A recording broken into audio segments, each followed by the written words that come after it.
کشمیر راجوری سے نہیں ہوگا، اس پر تھوڑا سا کیا نہیں، کوئی غلط بات نہیں تھی وہ. اگر ہم جب جموں کشمیر کے ہم حالات دیکھتے ہیں، جو مشکلات ہیں، جو یہاں پر ماحول بنا ہے 2019 کے بعد، اس کا یہ تقاضا تھا کہ ہم لوگ اکٹھے چلتے، ایک اتحاد کے ساتھ آگے چلنا تھا ہمیں.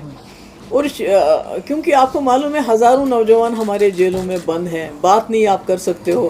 ہماری تو کیا بات، آپ جو جرنلسٹ ہیں بات کرتے ہیں، کتنے سارے ہیں ہمارے جرنلسٹ بند ہیں. ہمارے نوجوان باہر کی جیلوں میں اس وقت خدا نخواستہ سڑ رہے ہیں، مصیبت میں ہیں. ملازم کیا ہے، اس کے گھر والے بات نہیں کر سکتے ہیں. ہر حساب سے دیکھیے کہ ایک بہت ہی زیادتی کا ماحول چل رہا ہے. تو اس ماحول میں ہمارا اکٹھے چلنا بہت ضروری تھا.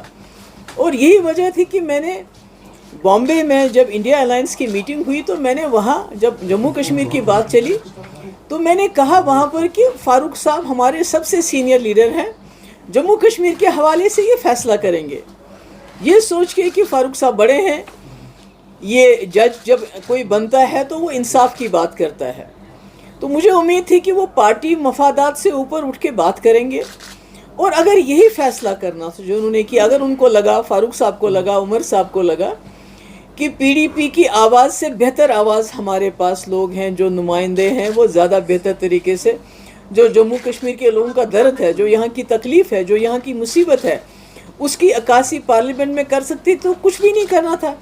جو بات کل عمر صاحب نے کہی، یہ بات یہ آج سے 2 مہینے پہلے کہہ سکتے تھے. مجھے فون کر سکتے تھے فاروق صاحب، عمر صاحب مجھے بلاتے، مجھے کہتے کہ آپ نے فاروق صاحب کو ذمہ واری رکھی ہے فیصلہ کرنے کی. ہم نے یہ فیصلہ کیا ہے کسی وجہ سے کہ آپ شاید ہمارے لوگ بہتر وہاں نمائندے بن سکتے ہیں، بہتر طریقے سے آپ جموں کشمیر کی آواز پہنچا سکتے ہیں. اس لیے ہم نے یہ فیصلہ ایسا کر دیا ہے کہ آپ مت لڑیے، ہم صرف لڑیں گے. تو شاید جو لارجر انٹرسٹ ہے، کیونکہ آپ دیکھیں ہم کس چیز کے لیے لڑ رہے ہیں، ہم تو لٹ چکے ہیں، ہمارے پاس کیا ہے اب. تو اب ہم پارلیمنٹ کی سیٹوں کے لیے آپس میں ایک دوسرے کے کپڑے پھاڑیں. تو اگر فاروق صاحب نے یا عمر صاحب نے مجھے بلا کے یہ کہا ہوتا کہ آپ نے چونکہ فاروق صاحب کے اوپر ذمہ واری چھوڑی ہے، ہمیں لگتا ہے کہ آپ لوگ شاید اچھی طرح ہماری مشکلات کی عکاسی نہیں کر سکتے ہو، ہمارے لوگ بہتر ہیں، یا ہمارے پارٹی ورکر نہیں مان رہے، واٹ ایور اٹ واز، جو بھی ان کو مطلب فیصلہ جس وجہ سے کیا. تو ہم سوچتے لارجر انٹرسٹ میں ایسا ہی ہونا چاہیے. چلیے ہم پارلیمنٹ میں نہیں پہنچیں گے، یہ اگر پارلیمنٹ میں پہنچ کے بہتر کارکردگی کر سکتے ہیں تو ٹھیک ہے. مگر آپ نے دیکھا جس طرح سے عمر صاحب نے باہر آ کے ہمارے ساتھ بات کیے بغیر، ہم کو اعتماد میں لیے بغیر، جس طرح انہیں، اور فیصلہ بھی آپ سب نے دیکھا کیسے سنایا کہ پی ڈی پی کا وجود ہی نہیں ہے، پی ڈی پی سچویشن میں نہیں ہے. محبوبہ مفتی 4تھے نمبر پہ آئی. تو اس سے کیا ہوا کہ جو میرا ورکر ہے، آپ کا معلوم ہے پچھلے 5 سال سے بی جے پی نے میری پارٹی ساری توڑ کے رکھ دی، بڑے بڑے سارے لیڈر نکال. اب میرے ساتھ کون ہے؟ میرا ورکر، جو بیچارہ پھاکا رہ کے جیب سے پیسہ خرچ کر کے میرے جلسے جلوس میٹنگز میں آتا ہے. تو اس کو بہت دھچکا لگا جب اس نے عمر صاحب کے وہ الفاظ سنے، تو وہ دل برداشتہ ہو گیا، اس کو بہت تکلیف ہوئی، اس کا دل ٹوٹ گیا کہ یہ کیا کہا جا رہا ہے کہ ایک پی ڈی پی جس کی 28 سیٹیں کچھ سالوں کے اندر، جس نے نیشنل کانفرنس کو 2 بار پاور سے باہر کر دیا، آج وہ کہتے ہیں ان کا وجود ہی نہیں ہے. میرے خیال میں اس وقت جو لہجہ تھا عمر صاحب کا وہ بہت سخت تھا، اور اس سے میرا ورکر جو ہے بہت ہی زیادہ مایوس ہو گیا اور تکلیف بھی ہوئی. تو آج میں کس منہ سے جا کے ورکر کو بولوں گی کہ عمر صاحب کہتے ہیں جی پی ڈی پی کو کینڈیڈیٹ نہیں اٹھانا چاہیے، ان کو ہمیں سپورٹ کرنا چاہیے. تو یہ کیا یہ آسان ہے؟ جب آسان تھا تب تو ان لوگوں نے کیا نہیں، جب ان کو ایسا کرنا چاہیے تھا تب تو کیا نہیں. اور جب آپ گھر میں کسی کو بڑا بناتے ہو، مالک بناتے ہو، جج بناتے ہو، تو جج کا فرض بنتا ہے وہ ذاتی جو مفادات سے اوپر اٹھ کے فیصلہ کرے اور انصاف کا فیصلہ کرے.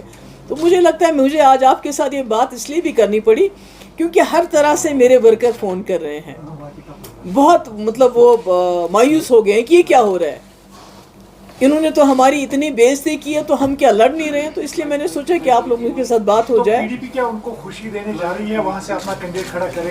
دیکھیے پی ڈی پی تو انہوں نے تو ہمارے پاس کوئی راستہ ہی نہیں رکھا. عمر صاحب نے جس طریقے سے اور فاروق صاحب کو جو میں نے اعتماد دیا تھا, جو میں نے ان کی عزت افزائی کی تھی, یہ سوچ کے بڑے ہیں, سینئر ہیں, یہ اپنی پارٹی مفادات سے اوپر اٹھ کے سوچیں گے. میں تو کبھی سوچتی ہوں اگر مفتی صاحب یہاں پر ہوتے, ان کا تو ایٹیٹیوڈ بالکل ڈفرینٹ ہوتا. وہ شاید یہ کہتے ہیں کہ ہم کوئی سیٹ نہیں لڑیں گے, آپ ہی تینوں لڑو, اگر اس سے جموں کشمیر کی آواز پارلیمنٹ تک پہنچ جاتی.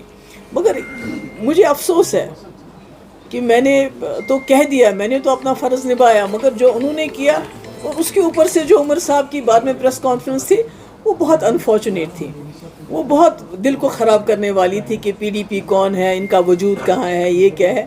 تو اس سے تو انہوں نے ہمیں بہت دور دھکیل دیا, ہمیں تیسرے چوتھے پانچویں نمبر پہ بھی نہیں مانا, اور یہ کہا کہ ہم اسمبلی الیکشن میں سوچیں گے کہ ان کا بیہیویئر کیسا ہوگا, ان کا کنڈکٹ کیسا ہوگا. تو یہ تو مجھے لگتا ہے کہ یہ زیادتی تھی, خاص کر میرے ورکر کے ساتھ جو بہت مصیبت میں میرے ساتھ اس وقت چل رہا ہے, جبکہ ساری ایجنسیز کا دباؤ, ہر مشکل اس کو سہنی پڑ رہی ہے, اور میرے پیچھے وہ چٹان کی طرح کھڑا ہے. تو اس کے لیے یہ بے عزتی میری نہیں تھی, بلکہ میرے ورکر کی بے عزتی کی اس وقت عمر صاحب نے, وہ سب کچھ کہہ کے. تو اس لیے یہ اب مجھے بتائیے کون سا راستہ میرے پاس ہے, میں کس طرح اپنے ورکر کو کہوں آج آپ جی پیچھے رہو, کیونکہ نیشنل کانفرنس چاہتی ہے کہ بھائی ہم ان کو سپورٹ کریں, اور ہم ہیں کون, ہماری سپورٹ سے کیا ہوگا. عمر صاحب تو ہمیں کسی گنتی میں ہی نہیں مانتے, وہ تو کہتے ہیں آپ کہیں ہو ہی نہیں, تو میں ہم کس گنتی میں پی ڈی پی والے. تو ہم اپنے حساب سے, اپنی مفلسی کے حساب سے, اپنی غریبی کے حساب سے اپنے کینڈیڈیٹ کھڑا کریں گے, اور لوگوں پہ چھوڑیں گے لوگ کیا فیصلہ کرتے ہیں, لوگ کس آواز کو پارلیمنٹ میں پہنچانا چاہتے ہیں آج اس سچویشن میں. Thank you. آزاد بھی اٹھے, اس نے بولا کہ ہمیں کسی کے ساتھ کمپٹیشن نہیں ہے, ہمارا مقصد یہ ہے کہ اسٹیٹ ہوڈ واپس آئیے. چلیے ہم کیا کہہ سکتے ہیں, آزاد صاحب نے کہا ہوگا, میں اس پہ کیا کہوں. آزاد ہیں وہ. تو میم کیا ابھی میں تو نہیں ہوں, میں تو پارلیمنٹری بورڈ کی چیئرپرسن نہیں ہوں, اس لیے میرا وہ اعلان کرنا صحیح نہیں رہے گا. تو میرے خیال میں 1-2 دن میں آپ کو اناؤنسمنٹ. لیکن یہ صاف ہو رہا ہے, میرا مطلب کوئی راستہ چھوڑا کیا نیشنل کانفرنس نے ہمارے لیے, have they left any door open for us. میں نے کہا میں تو contesting on all seats in all 5 seats in Kashmir. Jammu Kashmir نہیں, وہ ابھی اس کا پکا نہیں ہے, مطلب جموں کے بارے میں بھی ہم نے سوچا نہیں ہے, پر یہاں کے بارے میں کنسلٹیشن چل رہی ہے ہماری. میرے خیال میں 1-2 دن کے اندر آپ کو جو ہے سارے جو کینڈیڈیٹس وغیرہ کے بارے میں بتا دیا جائے گا, ودن اے کپل آف ڈیز.